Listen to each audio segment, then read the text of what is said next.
Sehatry ny fampianarana ambony kosa Ankino amin'ny Jehovah ny asanao dia ho lavorary izay kasainao izay no tenin'Andriamanitra no safidin'ny oniversite tsy miankina GSI nentina nametrahana ny vatofehizoron'ny sekoly etsy amin'ny fokontany Antaninandro Sainte Marie fotodrafitra sagoavana tokoa araka izany no atsangana ho an'ity oniversite tsy miankina ity izay heverina fa hitondra tombotsoa ho an'ireo mpianatra.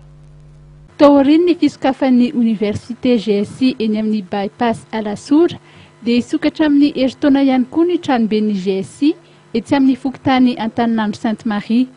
Nanomboka androany ny asa fanamboarana tamin'ny alalan'ny fanompo-pivavahana, ho fanorenana sy fametrahana indrindra ny vatofehizorony izay tranon'ny oniversite GSI izay dia ny tenin'Andriamanitra ao amin'ny salamy toko fa 9:10 manao hoe Ankino amin'ny Jehovah ny asanao dia ho lavorary izay kasainao noho ny velabelarin'ny pastera Razafy Maefa Enitso nitarika ny fotoana. Nambaran'ny filohan'ny GSI Andrianève Jérémio fa isiriana 4 ny trano ahorina ka samy anana ny azy avy ny taona voalohany hatramin'ny taona 5. Azo eritreretina ihany koa ny itaran'ny sekoly any amin'ny faritra hafa. Mieritreritra ny olona maninona amin'ny tangorony eto Antananarivo. Ny antony voalohany aloha eo amin'le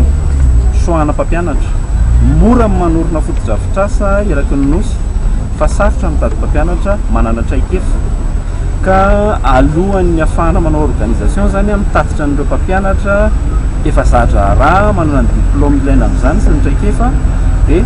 aleo aloha masahana tsara satria tapitra amin'ity eto faravohatra ity zany natao hoe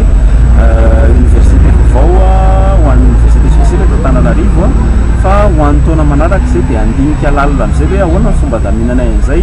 na ny personnel administratif farany eritreretinay hoe rehefa manana traikefa ihany no entina any satria sarotsarotra kokoa zany ny ahitanao olona sady professeur agrégé no efa zatra raha taonany maro no koa manana an'le pédagogie innovante zay mahadinamika ny université GSI hatramin'izay dia efa manao étude de marché zay any province any hoe aiza zany no tsara andehanana voalohany